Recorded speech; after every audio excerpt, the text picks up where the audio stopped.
इस वीक हमने काफी सारी कंपनीज के क्वार्टर वन के नंबर्स डिस्कस करे। आज इस वीडियो में डिस्कस करेंगे अडानी पावर लिमिटेड ने किस तरह के नंबर्स दिए हैं। और तो आपको पता है कंपनी की प्रॉफिटेबिलिटी डिप हुई है, कहीं ना कहीं कंपनी की सेल्स भी डिप हुई है, लेकिन इन सब में क्या क्या चीजें हमारे पास आने वाले हफ्तों में देखने को मिल सकती है, उन सबको यहां समझेंगे।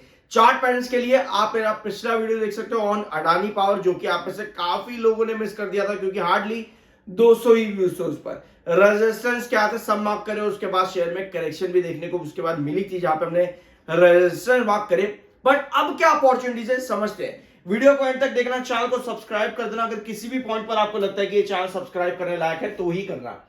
अडानी पावर 1:5 का स्प्लिट लेकर के आ रहा है, ठीक है, और साथ में कंपनी के प्रॉफिट्स 15% तक गिर गए भैया।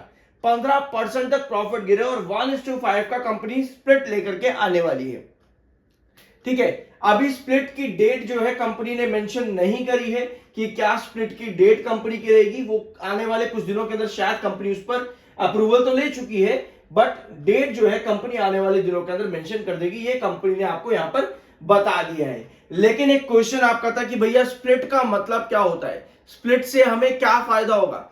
स्प्लिट का मतलब बेसिकली यही होता है कि लिक्विडिटी किस तरह से बढ़ाई जाए किसी स्टॉक में। तो ये कंपनी डिसीजन लेती है, फैसला लेती है कि स्टॉक को इन्वेस्टर फ्रेंडली बनाया जाए, मतलब कि ज्यादा से ज्यादा इन्वेस्टर के लिए हमारा शेयर क्या कहें उसको सस्ता हो सके, या फिर ज्यादा से ज्यादा लोग इसको खरीदना चाहें। क्योंकि देखो कई बार क्या होता है ना कि एक पर्टिकुलर स्टॉक महंगा हो जाता है एक टाइम पर आकर के, तो जब वो महंगा हो जाता है तो क्या करती है कंपनी, वहां स्प्लिट लेकर के आ जाती है ताकि प्राइस नीचे आए और ज्यादा लिक्विडिटी बढ़े, ताकि ज्यादा इन्वेस्टर्स वहां पर अट्रैक्ट हो एक छोटे प्राइस की तरफ। तो इसलिए स्प्लिट लाया जाता है, यही स्प्लिट का पर्पस होता है, यानी कि इन्वेस्टर्स को अट्रैक्ट करना, लिक्विडिटी बढ़ाना। तो ये पर्पस होता है आपके स्प्लिट का। डिविडेंड बोनस इनका भी ऑलमोस्ट यही पर्पस होता है। अब आते हैं कंपनी के क्वार्टर वन के नंबर्स पर। शुरुआत करेंगे सबसे पहले सेल्स। देखो हमारे कुछ सेगमेंट्स होते हैं चैनल पे जो कि बहुत इंपॉर्टेंट रहते हैं कंपनी के नंबर समझने के लिए। सेल्स डेफिनेटली एक रीजन है, सेल्स डेफिनेटली एक बड़ा सेगमेंट है। फिर आता है ओपीएम परसेंटेज जो कि डिसाइड होता है कंपनी के एक्सपेंसेस से। उसके बाद आता है कंपनी का इंटरेस्ट और अदर इनकम। इंटरेस्ट और अदर इनकम एक और मेजर एस्पेक्ट कंपनी का रहेगा। उसके बाद आता है एट द एंड कंपनी का टैक्स परसेंटेज, जिसके बाद डिसाइड होता है कंपनी का नेट प्रॉफिट। तो सबसे पहले शुरुआत आपकी करेंगे कंपनी की सेल्स से कि जून 2025 के अंदर कंपनी की सेल्स किस तरह की रही है।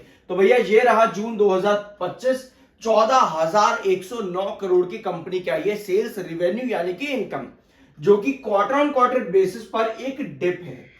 क्वार्टर ऑन क्वार्टर बेसिस पर कंपनी का जो सेल्स हुआ है वो डिप में आया है। और ये डिप कितना आपको देखने को मिल रहा है, 127 के आसपास, 127 126 के आसपास का आपका डिप है, यहां पर ड्रॉप आया है कंपनी की सेल्स में quarter on quarter. Whereas year on year basis पर भी ये डिप आपका और बढ़ जाता है कंपनी का। लगभग आपको ये डिप देखने को मिल रहा है 845 करोड़ के आसपास, लगभग 845-46 करोड़ के आसपास का डिप है ईयर ऑन ईयर बेसिस पर। यानी कंपनी की सेल्स रेवेन्यू या फिर आप इनकम को वो गिरी है कंपनी की ईयर ऑन ईयर और क्वार्टर ऑन क्वार्टर बेसिस। जिसके बाद में हमें देखना है कि कंपनी का एक्सपेंस कितना आया है। तो भैया एक्सपेंस आया है 8,424 करोड़ का इस क्वार्टर में, यानी कि ओपीएम परसेंटेज अगर हम देखेंगे हमें दिख रहा है 40%। यानी कि कंपनी का एक्सपेंस जो है जून 2025 में वो कम आया है इन कंपैरिजन विद मार्च और आपका जून 2024 भी। तो कंपनी के एक्सपेंसेस कम हुए डिस्पाइट इसके कि कंपनी की सेल्स भी गिरी, कंपनी के एक्सपेंसेस भी कम हुए डिस्पाइट इसके कि कंपनी की सेल्स कम है। कंपनी का OPM percentage quarter on quarter base पर 6% बढ़ता देखने को मिला। ये बहुत बड़ा डिफरेंस है 6% का। शायद आप लोगों को लगे कि यार ये क्या है, इसका हम क्या कर लेंगे, नहीं, ये डिसाइड करता है कंपनी की प्रॉफिटेबिलिटी बढ़ सकती है क्या डिस्पाइट इसके कि सेल्स ड्रॉप हुई है। तो यहां पे OPM percentage quarter on quarter 6% बढ़ा है आपका, but year on year basis पर ज्यादा नहीं, बस 1% की गिरावट देखने को मिली है ओपीएम के अंदर। अब आते हैं अदर इनकम पे। तो भैया अदर इनकम कंपनी की इस बार आई है 465 करोड़, यानी कि क्वार्टर ऑन क्वार्टर बेस पर आपका ओपीएम परसेंटेज भी बढ़ा और साथ में अदर इनकम भी बढ़ गई। तो ऐसे में प्रॉफिटेबिलिटी बढ़ने के चांसेस और हो जाते हैं क्वार्टर ऑन क्वार्टर पे। कंपनी ने अदर इनकम जून 2024 में दी थी 518 करोड़। तो यहां ना कंपनी जून 2024 में कहीं ना कहीं बेंचमार्क लेकर के चल रही थी। जो कंपनी ने यहां कॉप अप नहीं करा, ठीक है, ना ही अदर इनकम में और ना ही ओपीएम परसेंटेज पे। सो ऐसे में कंपनी की प्रॉफिटेबिलिटी की जब हम बात करते हैं तो profitability year on year basis पर क्या ड्रॉप हुई है भैया? बिल्कुल ईयर ऑन ईयर बेसिस पर कंपनी की प्रॉफिटेबिलिटी ड्रॉप हुई है और टैक्स परसेंटेज भी लगभग 1% का ड्रॉप आया है। 20 से 21% कंपनी की प्रॉफिटेबिलिटी हो चुकी है, या सॉरी टैक्स परसेंटेज, यानी कि 1% टैक्स आपका बढ़ा है कंपनी का ईयर ऑन ईयर बेसिस पर। यही छोटे छोटे डिफरेंसेस होते हैं जहां पर आपकी प्रॉफिटेबिलिटी डिसाइड हो जाती है। तो आपको नजर आ रहा है कि आपके प्रॉफिट जो है ईयर ऑन ईयर बेसिस पर ड्रॉप पर चले गए। कितना? 608 करोड़ का ड्रॉप आया है आपके प्रॉफिटेबिलिटी के अंदर ईयर ऑन ईयर बेसिस।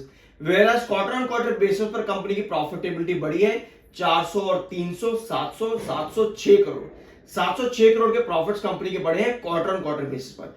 तो भैया quarter on quarter basis company की सेल्स में ड्रॉप आया है, year on year basis company की सेल्स में ड्रॉप आया है, but quarter on quarter basis पर बाकी के जितने भी एस्पेक्ट्स कंपनी के हमने यहां पर देखे क्वार्टर ऑन क्वार्टर बेसिस पर वो सब काफी स्ट्रांग रहे। But year on year basis June 2024 में कहीं ना कहीं कंपनी एक बेंचमार्क लेके चल रही थी जिसको कंपनी कंटिन्यू नहीं कर पाई है। अपार्ट फ्रॉम दैट कंपनी के नंबर्स बहुत अच्छे हैं डिस्पाइट इसके कि सेल्स में ड्रॉप देखने को मिला है। इसके साथ में लास्ट सेशंस के अंदर हाई वॉल्यूम्स नजर आए लेकिन डिलीवरी में ड्रॉप आया 21.98%, जो कि क्वार्टर ऑन क्वार्टर और ईयर ऑन ईयर बेसिस पर ड्रॉप है आपके डिलीवरी में। तो हाई वॉल्यूम लो डिलीवरी मतलब ये होता है कि सेलिंग कहीं ना कहीं स्टिल ज्यादा है डिस्पाइट इसके कि आपका टेक्निकल जो अभी आ रहा है ना वो 23.1 का एमएफआई है जो कि बहुत बुलिश है। ओवरसोल्ड की कंडीशन बताता हूं रीबाउंड की, और आरएसआई आपको 40.8 का है जो कि न्यूट्रल, यानी कि न्यूट्रल प्लस बुलिश टेक्निकल। क्या अब हम यहां पर थोड़ी सी स्टेबिलिटी का वेट कर सकते हैं?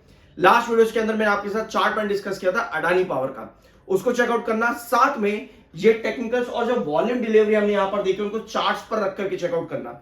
बहुत सी इंफॉर्मेशन आपके सामने क्लियर हो जाएगी। मेरे according quarter on quarter base पर हम यहाँ पे एक ग्रीन फ्लैग ले सकते हैं कंपनी के नंबर्स पर, but year on year basis पर ड्रॉप ज्यादा बड़े हो जाते हैं तो ऐसे में वहां एक रेड फ्लैग कंपनी डिजर्व करती है।